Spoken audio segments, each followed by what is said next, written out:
Hello guys, welcome back to Cricket Talks with Kiran. Lucknow Super Giants versus Sunrisers Hyderabad. പ്ലേഓഫ്സിന്റെ point of വ്യൂവിൽ നോക്കുകയാണെങ്കിൽ Lucknow super ജയൻസിന് ഇതൊരു do or die മാച്ചാണ്. അവരുടെ ഈ season നോക്കിക്കഴിഞ്ഞാൽ 11 മത്സരങ്ങളിൽ നിന്ന് 10 പോയിന്റുമായിട്ട് 7ാം സ്ഥാനത്താണ്. ഇനിയുള്ള 3 മത്സരങ്ങൾ ജയിച്ചാലും അവർക്ക് മാക്സിമം എത്താൻ സാധിക്കുക 16 പോയിന്റിലാണ്. അപ്പോൾ അങ്ങനെ വന്നു കഴിഞ്ഞാൽ ഇവർക്ക് പ്ലേ ഓഫ് പൊസിഷൻ ഗ്യാരണ്ടീഡ് അല്ല. ബാക്കി കുറച്ച് റിസൾട്ട്സുകൾ കൂടി അവരുടെ വഴിയിൽ പോകണം. ഇനിയിപ്പോൾ ബാക്കി ഒരു ടീമുമായിട്ട് ഫോർ എക്സാമ്പിൾ മുംബൈ ആയിട്ട് പോയിന്റിൽ ഒരു ടൈ വന്നാൽ പോലും ഇവർക്ക് കടക്കാൻ സാധിക്കില്ല. ഇവരുടെ നെറ്റ് റൺ റേറ്റ് എന്ന് പറയുന്നത് -0.469 ആണ്. അതുകൊണ്ട് തന്നെ ഇനി ഇവർക്ക് പ്ലേ ഓഫിൽ കടക്കാനുള്ള വഴി എന്ന് പറഞ്ഞു കഴിഞ്ഞാൽ ഇനിയുള്ള 3 മത്സരങ്ങളും വിജയിക്കുക. അപ്പോൾ ഇവർക്ക് 16 പോയിന്റ് ആവും. മുംബൈ ഇന്ത്യൻസ് ഇനിയുള്ള 2 മത്സരങ്ങളും തോക്കുക. അപ്പോൾ അങ്ങനെ വരുമ്പോൾ മുംബൈ 14 പോയിന്റിൽ സ്റ്റക്ക് ആവും. പിന്നെ ഉള്ളത് DC ആണ്. DC മുംബൈയോട് ജയിക്കുക, അതുപോലെ തന്നെ പഞ്ചാബിനോട് തോൽക്കുകയും ചെയ്യുക. അപ്പോൾ DCക്ക് 15 പോയിന്റ് ആവും, ഇവർക്ക് 16. അപ്പോൾ അങ്ങനെ ഒരു സിനാരിയോയിൽ മാത്രമാണ് ലക്നൗ സൂപ്പർ ജയൻസിന് പ്ലേ ഓഫിൽ കടക്കാനാവുന്നത്.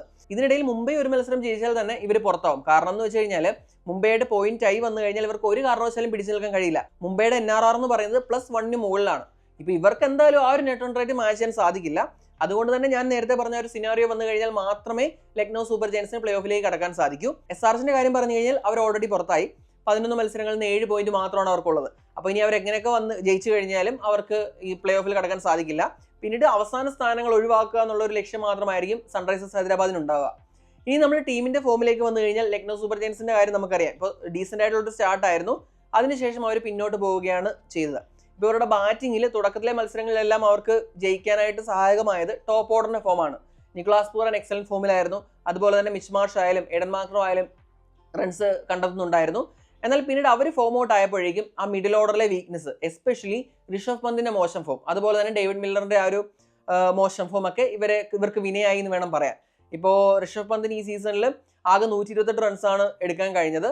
പന്ത് എന്ന് പറയുന്നത് IPL തന്നെ ഏറ്റവും മോസ്റ്റ് വാല്യുബിൾ പ്ലെയർ ആണ്, അതുപോലെ തന്നെ ടീമിന്റെ ക്യാപ്റ്റനുമാണ്. അപ്പോൾ പന്തിൽ നിന്ന് അവർ പ്രതീക്ഷിക്കുന്ന പെർഫോമൻസ് കിട്ടിയില്ല. അതുപോലെ തന്നെ മില്ലറിന് GTക്ക് വേണ്ടി പെർഫോം ചെയ്ത പോലെ ഇവിടെ പെർഫോം ചെയ്യാൻ കഴിഞ്ഞില്ല. അതോടെ തന്നെ ആ ഒരു പ്രഷർ ആയുഷ് ബദോണിയിലും അബ്ദുൾ സമദിലുമായി അവർ ഡീസന്റ് ആയിട്ട് തന്നെ കളിച്ചുവെങ്കിലും അതൊന്നും ഇവരെ ജയത്തിലേക്ക് എത്തിക്കാൻ പോകുന്നതായിരുന്നില്ല. ഇനിയും ബോളിംഗിലേക്ക് വന്നാൽ അതിൽ കൂടുതൽ പ്രശ്നമാണ്. അത് നമ്മൾ തുടക്കത്തിലെ തന്നെ പറഞ്ഞതാണ്. ഒരു ഇഞ്ചറി റിഡൻ ബോളിംഗ് സെറ്റപ്പ് ആയിരുന്നു. എന്നാലും തുടക്കത്തിലെ മത്സരങ്ങളിൽ അത്യാവശ്യം ഡീസന്റ് ആയിട്ട് തന്നെ ബോൾ ചെയ്തു. പിന്നീട് പ്രശ്നമായി. ഇപ്പോൾ സ്പിൻ ബോളിങ്ങിന്റെ കാര്യം പറഞ്ഞു കഴിഞ്ഞാൽ വേസ്റ്റ് ഇക്കോണമി, ഈ സീസണിലെ തന്നെ വേസ്റ്റ് ഇക്കോണമി റേറ്റ് ഇവരുടേതാണ്. ഇനിയിപ്പോൾ ഫാസ്റ്റ് ബോളിങ്ങിന്റെ കാര്യം പറഞ്ഞാലും പ്രശ്നമാണ് കാര്യങ്ങൾ. ഇവരുടെ ടീമിൽ നമുക്കൊരു ബ്രൈറ്റ് സ്പോട്ട് എന്ന് പറയാൻ സാധിക്കുന്നത് യങ് ബോളറായ ദിഗ്വേഷ് സതി മാത്രമാണ്. ബാക്കിയുള്ളവരെല്ലാം അത്യാവശ്യം നന്നായിട്ട് അടികൊള്ളുന്നുണ്ട്. പിന്നീട് അവരുടെ പേസ് സ്പിയർ ഹെഡ് നമുക്ക് വിശേഷിപ്പിക്കാൻ സാധിക്കുന്ന മയങ്ക് യാദവിന്റെ കാര്യം പറഞ്ഞു കഴിഞ്ഞാൽ പരിക്കിന് ശേഷം തിരികെ വന്നു, 2 മത്സരങ്ങൾ കളിച്ചു, വീണ്ടും പരിക്ക് കാരണം ഈ സീസണിൽ നിന്ന് തന്നെ പുറത്തായി. പകരം ഒരു റീപ്ലേസ്മെന്റ് അവൈൽ ചെയ്തിട്ടുണ്ട്. വില്ലോറൂർക്കാണ് റീപ്ലേസ്മെന്റ് ആയിട്ട് വരുന്നത്. ഒരുപക്ഷെ ഇന്ന് ഈ മത്സരത്തിൽ കളിച്ചേക്കാം. പിന്നീട് ഷമാർ ജോസഫ് ആണ് അവരുടെ ടീമിലുള്ളത്. ഷമാർ ജോസഫ് ഇനി ഈ സീസണിൽ അവൈലബിൾ അല്ല. അല്ലെങ്കിൽ തന്നെ ഈ സീസണിൽ ഷമാർ ജോസഫ് ഒരു മത്സരം പോലും കളിച്ചിരുന്നില്ല. അപ്പോൾ അങ്ങനെ നോക്കി കഴിയുമ്പോൾ LSGക്ക് ഒരുപാട് പ്രശ്നങ്ങളുണ്ട്. ഇനി SRHന്റെ സൈഡിലേക്ക് വന്നു കഴിഞ്ഞാൽ ട്രൈവസ് ഹെഡ് കോവിഡ് പോസിറ്റീവ് ആണ്. അപ്പോൾ ഹെഡ് ഇന്ന് കളിക്കാൻ സാധ്യത വളരെ കുറവാണ്.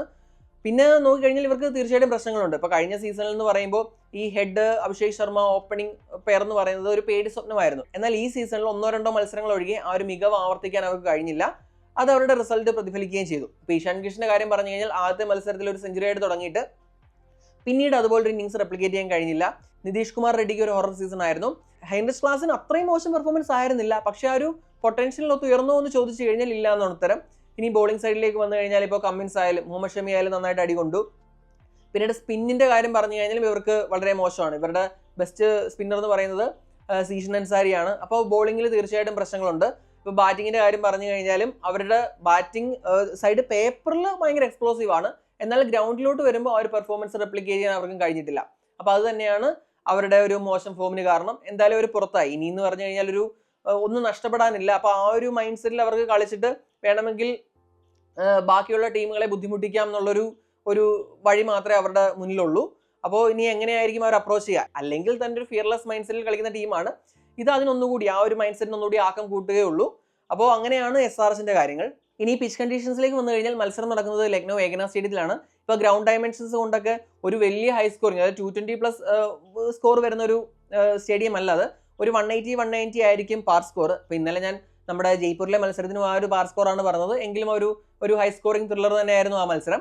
എന്നാൽ ഈ മത്സരത്തിൽ അത്രയും ഒരു ഹൈ സ്കോർ പ്രതീക്ഷിക്കാൻ സാധിക്കില്ല. എങ്കിലും ഒരു ഡീസന്റ് സർഫസ് ആയിരിക്കും. ഞാൻ പറഞ്ഞ പോലെ 180 ആണ് അവരുടെ ഒരു ഹിസ്റ്ററി വെച്ചിട്ട് ഒരു പാർ സ്കോർ ആയിട്ട് വരുന്നത്.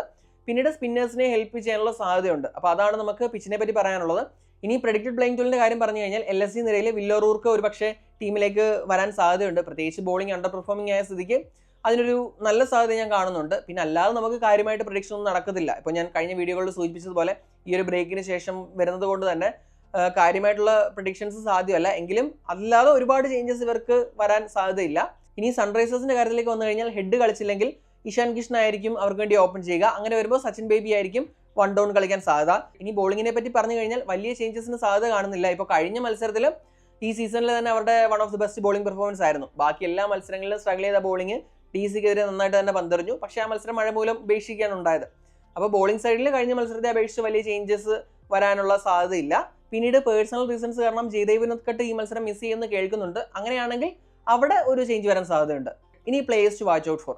ലക്നൗ സൂപ്പർ ജയൻസ് നിരയിൽ നിന്ന് നിക്കോളാസ് പുറാന്റെ കാര്യം പറഞ്ഞു കഴിഞ്ഞാൽ ആദ്യത്തെ ഒരു 5 മത്സരങ്ങളിലൊക്കെ ഒരു ഹൈ സ്ട്രൈക്ക് റേറ്റിൽ ഒരു 200+ സ്ട്രൈക്ക് റേറ്റിൽ കളിച്ച താരമാണ്. അതൊക്കെ LSGയുടെ വിജയങ്ങളിൽ നിർണായകമാവുകയും ചെയ്തു. എന്നാൽ പിന്നീട് ഇങ്ങോട്ട് ആ ഒരു ഫോം നിലനിർത്താൻ നിക്കോളാസ് പുറാന് കഴിഞ്ഞില്ല. ഇതിപ്പോൾ ഒരു ഡു ഓർ ഡൈ മാച്ചിൽ പുറാൻ എങ്ങനെ പെർഫോം ചെയ്യുന്നറിയാൻ ഞാൻ കാത്തിരിക്കുന്നു. അതുപോലെ സൺറൈസേഴ്സിന് നിരയിൽ നിന്ന് ഇഷാൻ കിഷൻ. ഇപ്പോൾ കിഷന്റെ കാര്യം പറഞ്ഞു കഴിഞ്ഞാൽ ആദ്യ മത്സരത്തിൽ ഒരു എക്സ്പ്ലോസീവ് സെഞ്ചുറി, അതിനുശേഷം അതുപോലൊരു പെർഫോമൻസ് റെപ്ലിക്കേറ്റ് ചെയ്യാൻ ഇഷാൻ കിഷന് കഴിഞ്ഞില്ല. ഇന്നത്തെ മത്സരത്തിൽ എങ്ങനെയായിരിക്കും കിഷൻ പെർഫോം ചെയ്യുക എന്നറിയാൻ ഞാൻ കാത്തിരിക്കുന്നു. എന്താണ് നിങ്ങളുടെ അഭിപ്രായം? ഇന്നത്തെ മത്സരത്തിൽ ആരായിരിക്കും വിജയിക്കുക? ലക്നൗ സൂപ്പർ ജയൻസോ അതോ സൺറൈസേഴ്സ് ഹൈദരാബാദോ? കമന്റ് ചെയ്യുക.